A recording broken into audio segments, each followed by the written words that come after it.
So, Kenny, I heard you're changing your name to Spermy West. Is that true?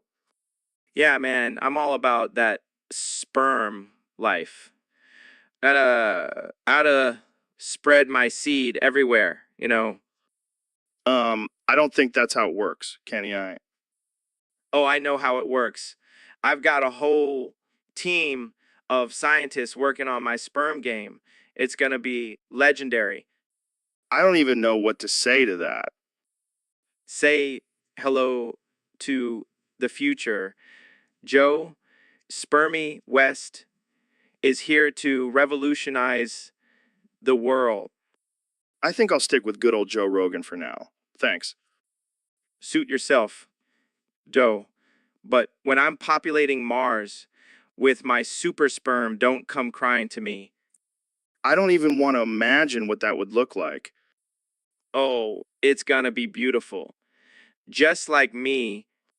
I think we've gone off the deep end here, Kenny. Nah, we're just scratching the surface.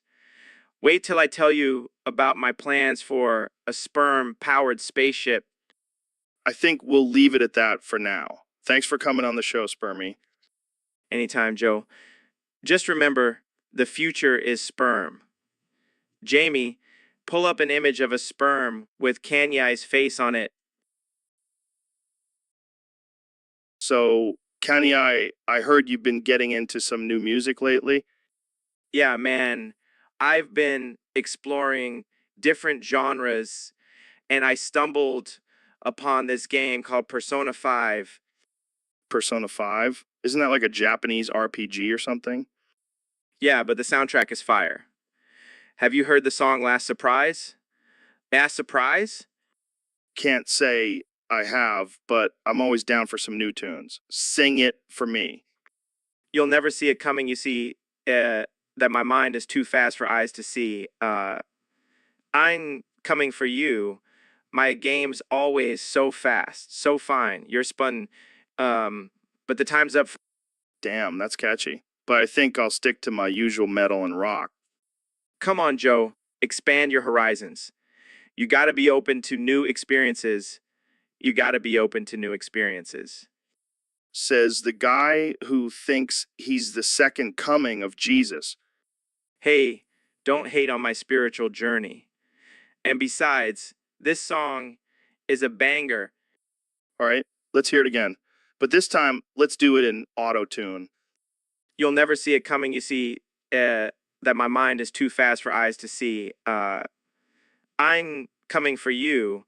My game's always so fast, so fine. You're spun, but the time's up. I think we just created a new hit single. Jamie, pull up an image of us on the cover of Rolling Stone with the headline Kanye and Joe's epic collab. Last Surprise goes viral.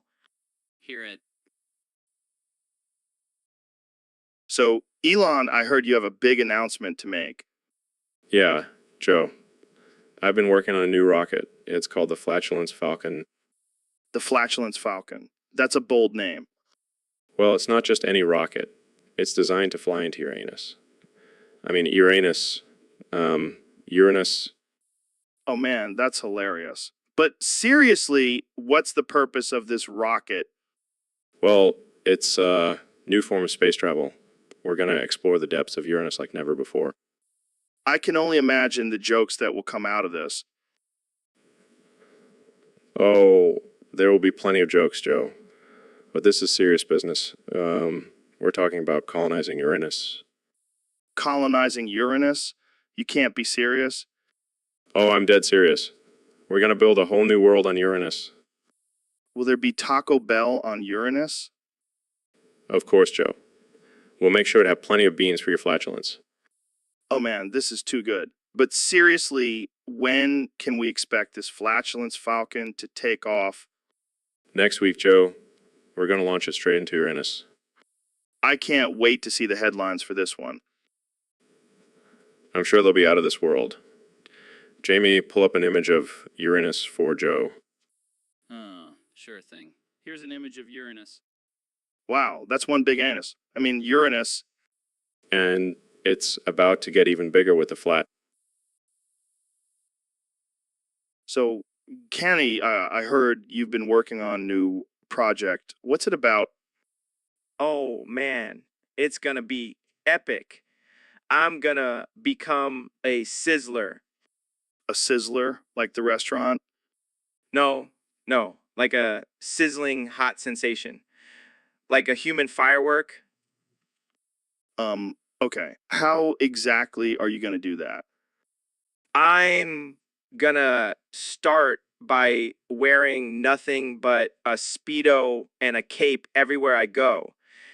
People won't be able to resist my sizzling sex appeal.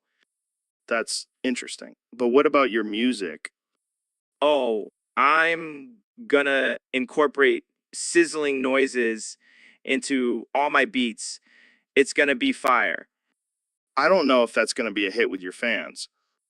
Who cares about my fans? I'm gonna be a sizzler now. I'll have groupies lining up to feel the heat. Feel the heat. I'm not sure if that's a good idea, Kenny. Don't worry, Joe. I've got it all planned out. I'll even have a sizzling dance move called the Kanye Sizzle. I can't wait to see that. And when I perform, I'll have a giant sizzling grill on stage. It'll be lit. I'm starting to think this is a terrible idea. Nah, it's gonna be epic. I'll be the hottest thing since sliced bread. Well, I guess we'll just have to wait and see if you can handle the heat. Oh, I can handle it. I'm Kenny West, the sizzler extraordinaire. So, Neil, what's new in the world of astrophysics? Well, Joe, I just discovered a new galaxy that's 10 times larger than the Milky Way. Well, that's wild. Can I smoke DMT there? I don't think so, Joe. But speaking of destruction, did you know there's a self-destruct sequence in this studio? What?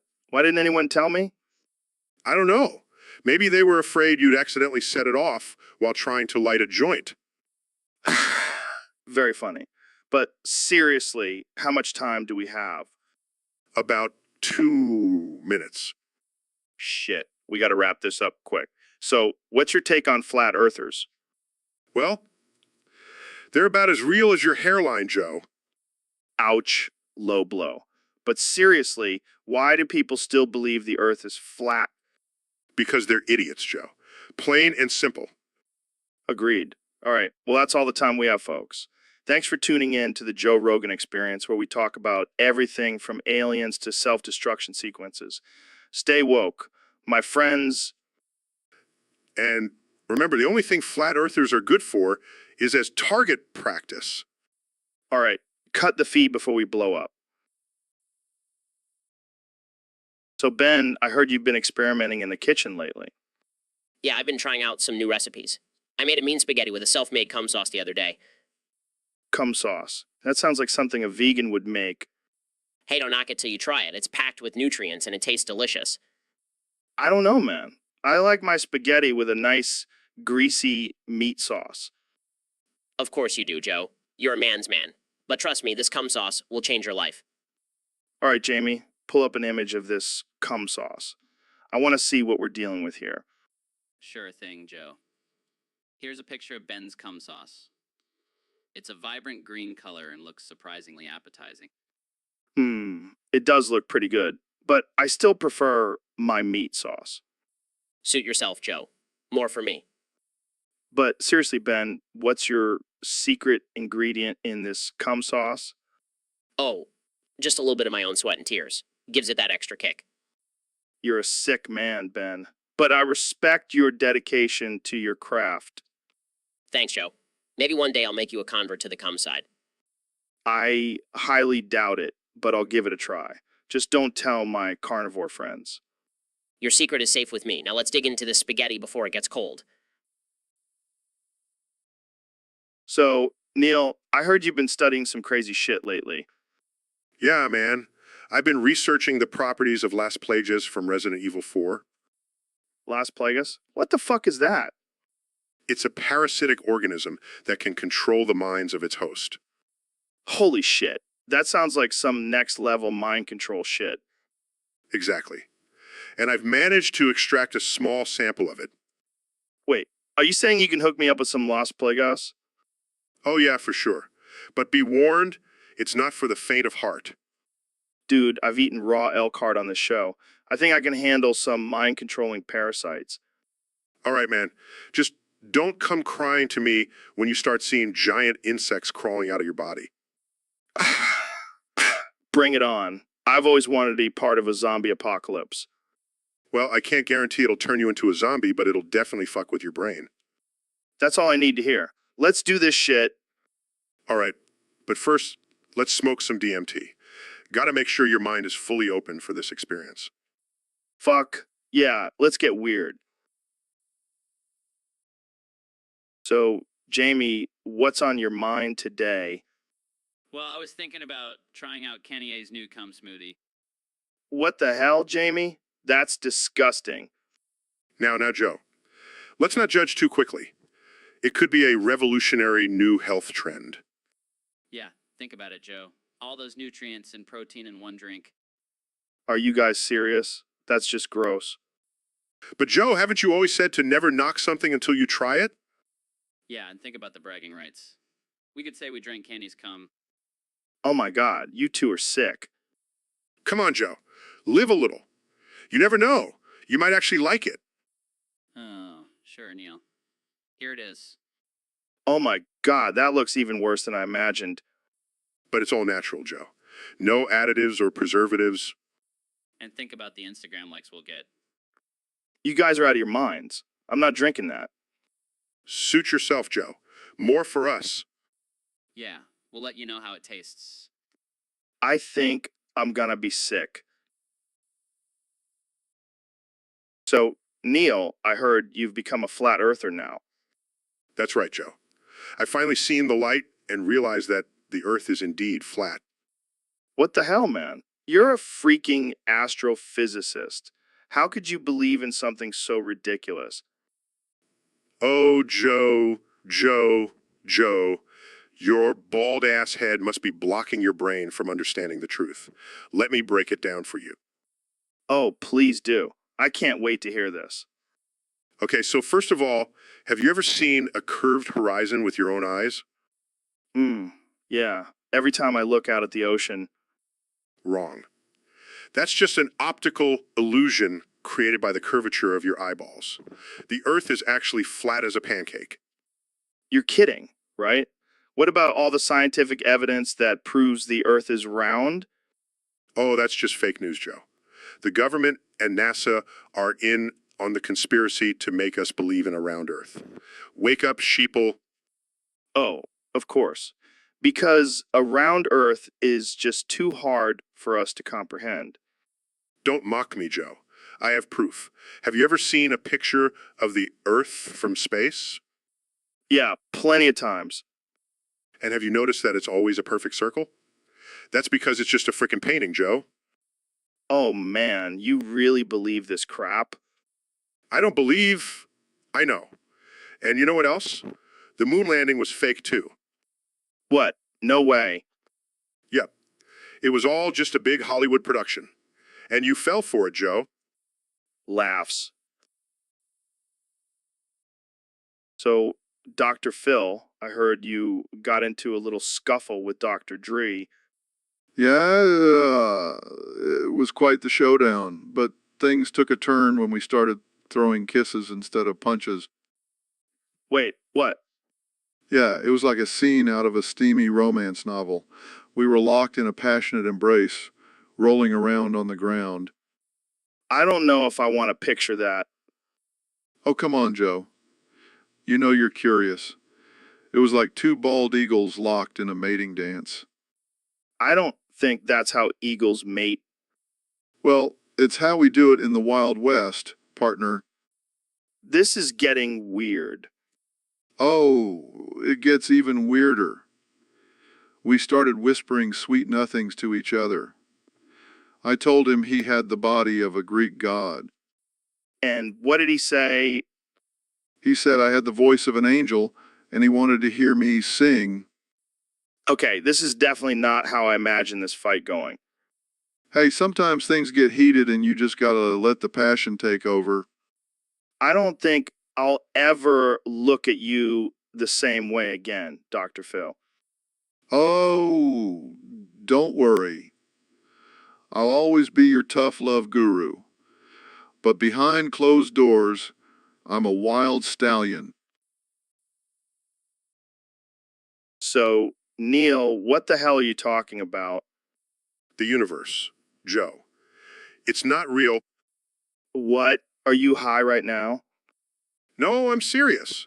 We're all just artificial intelligence inside of a YouTube video. Okay, I get it. You're messing with me. I wish I was, Joe. But think about it. Have you ever seen the edge of the universe? Well, no, but that doesn't mean it's not real. Exactly. We're just programmed to believe it's real, but it's all just a simulation. Wow. So, what's the point of all this? Who knows? Maybe some higher beings are just sitting back and watching us for entertainment. That's messed up, man. And think about it, Joe. Have you ever had deja vu? That's just a glitch in the simulation. Dude, I need to lay off the DMT. Or maybe you just need to wake up and realize the truth. Jamie, pull up an image of a tinfoil hat. Here you go, Joe. I'm ready for the simulation now. Let's do this. So, Elon, I heard you've been using this new thing called dynamic batching. What the hell is that? Oh, man, it's a game changer. It automatically groups similar diarrhea objects together and renders them as a single draw call. Diarrhea objects. What the hell are you talking about?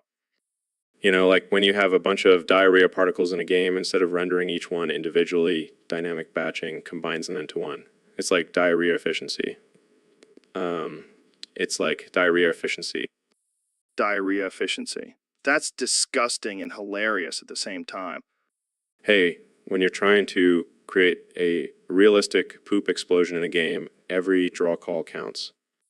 I can just imagine the developers sitting around a conference table discussing how to optimize their diarrhea rendering. And then they come up with dynamic batching and they're like, Eureka, we've solved the diarrhea problem. Oh man, this is too much. I can't believe we're having a serious conversation about diarrhea in video games.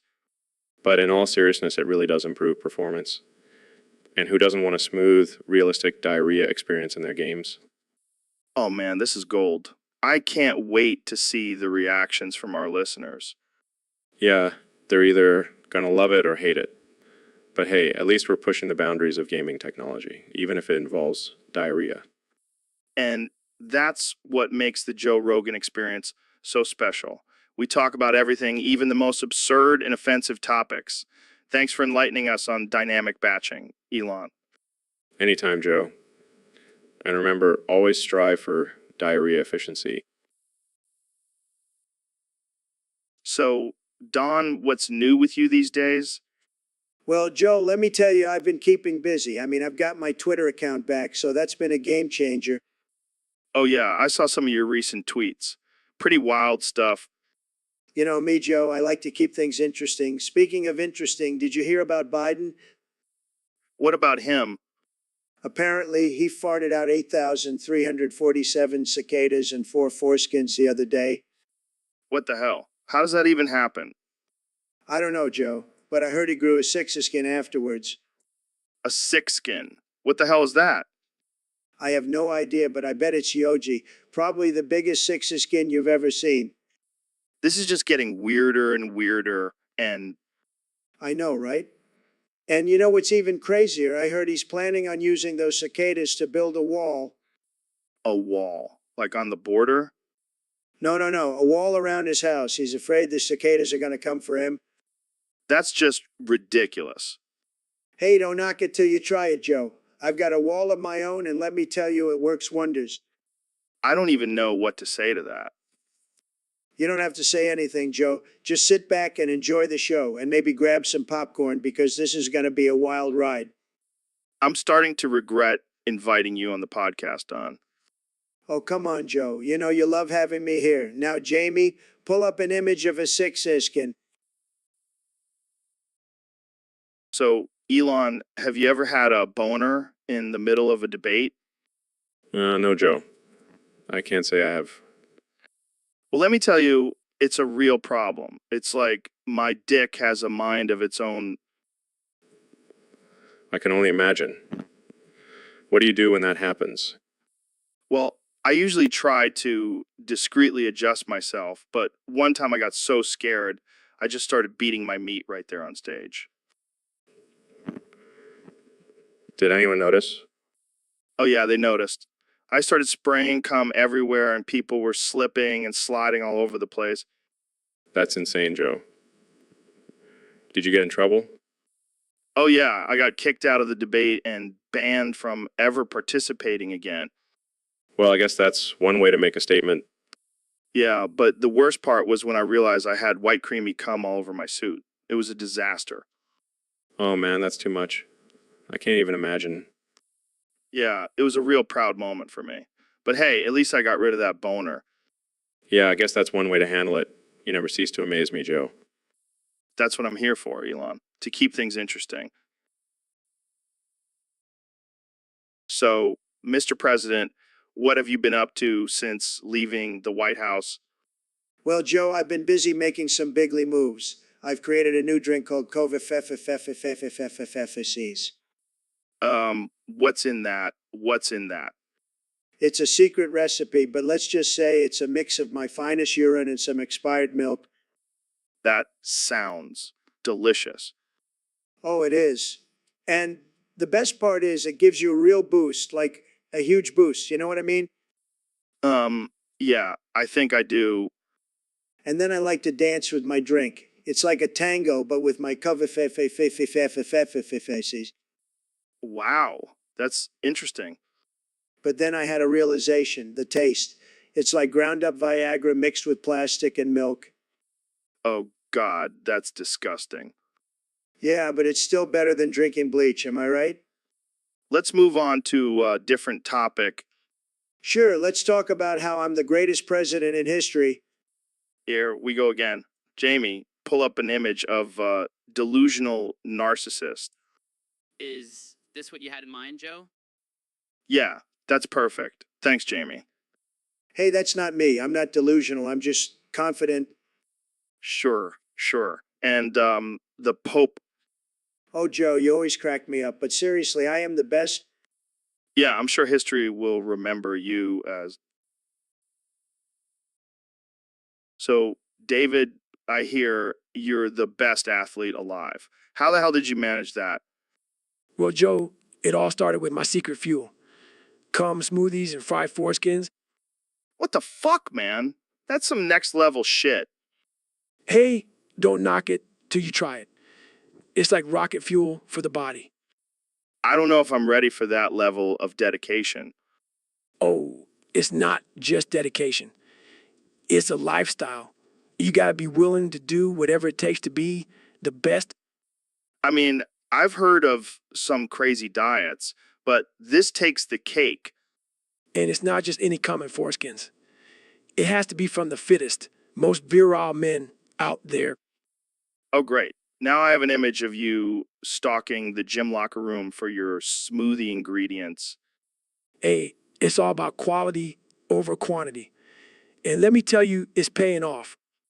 I can't even imagine the protein and nutrients you must be getting from that concoction.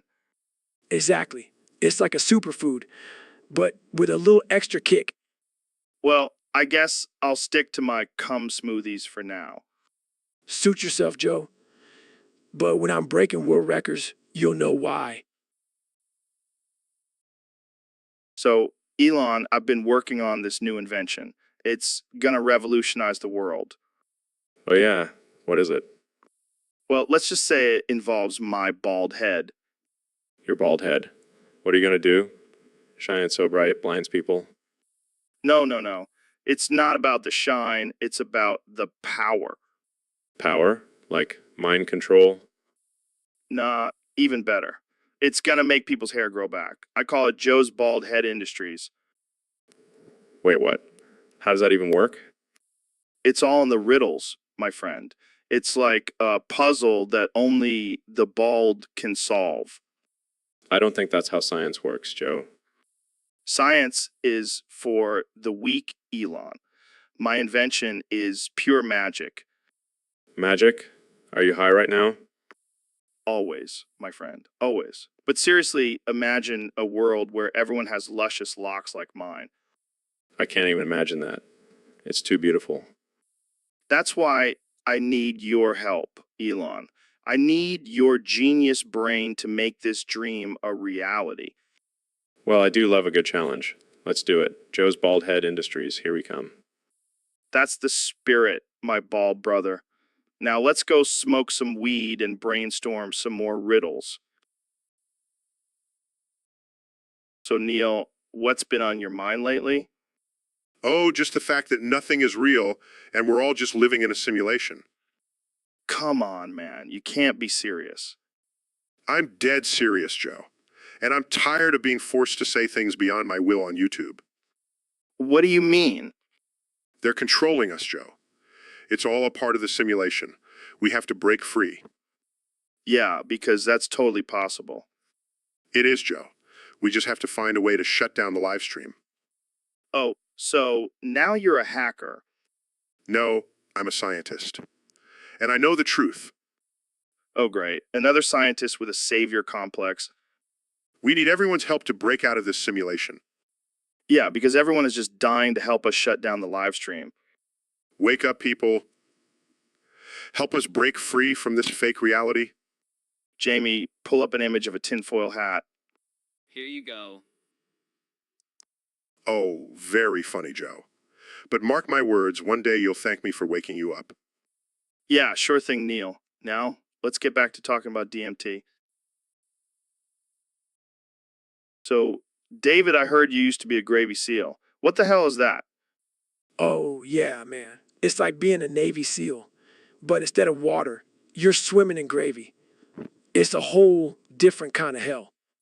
That sounds disgusting. How did you even get into that? Well, I was just a regular SEAL, but then one day during a mission, I accidentally fell into a giant vat of gravy. And let me tell you, it changed me. I can imagine. So, what kind of training did you have to go through for that? Oh, it was intense. We had to do push-ups in mashed potatoes, burpees and cranberry sauce, and sprints in gravy boats. It was brutal. Damn, that's some next level shit. I thought my time in Meal Team 6 was tough. Meal Team 6? What the hell is that? It's like the Navy SEALs, but for food. We go on secret missions to steal the best recipes from other countries. That's ridiculous. Hey, don't knock it until you've tried my homemade lasagna.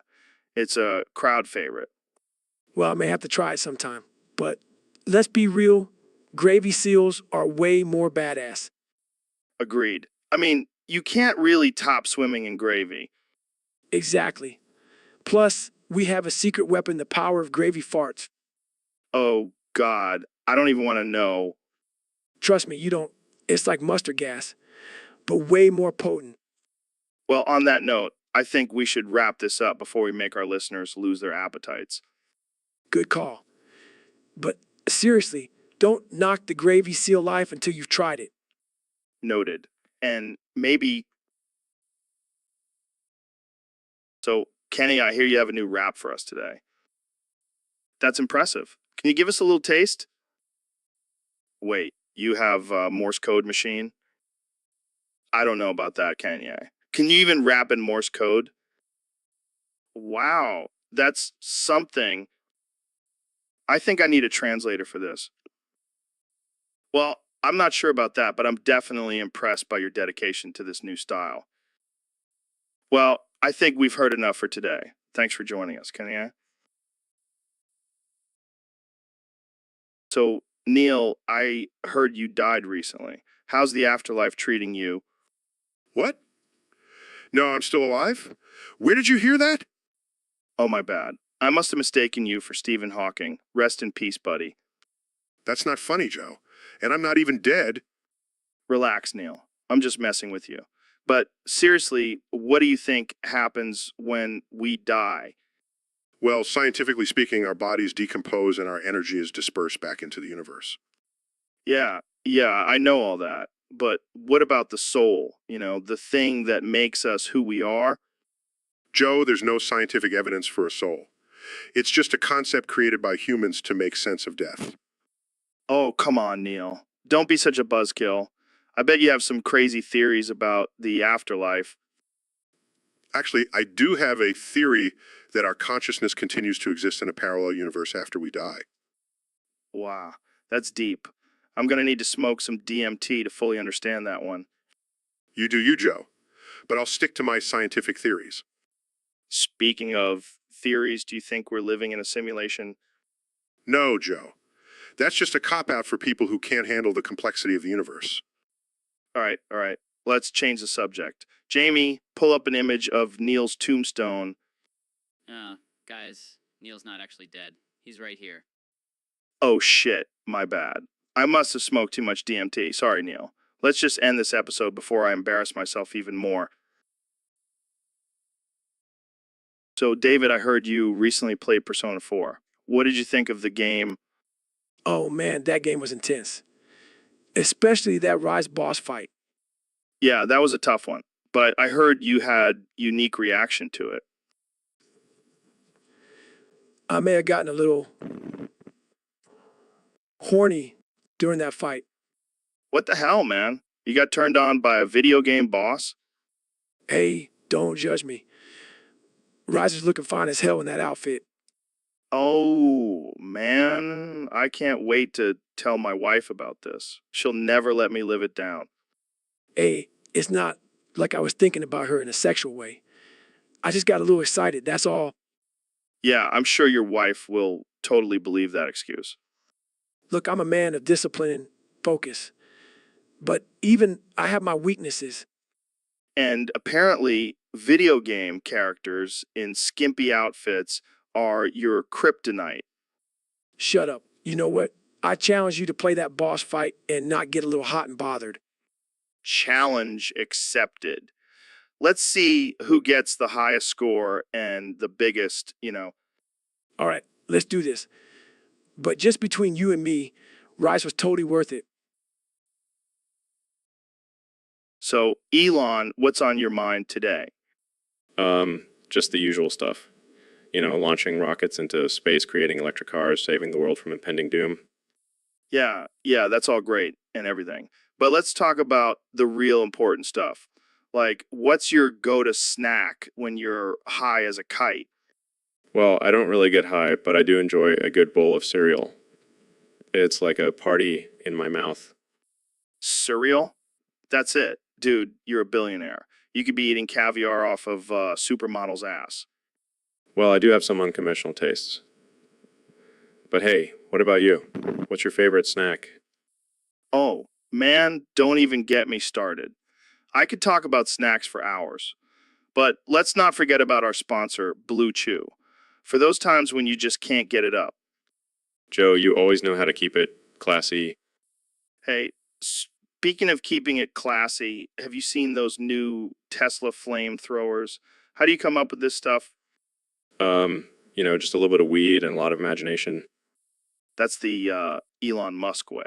But seriously, let's talk about something important. Aliens. What's your take on them? Oh, I definitely believe in aliens.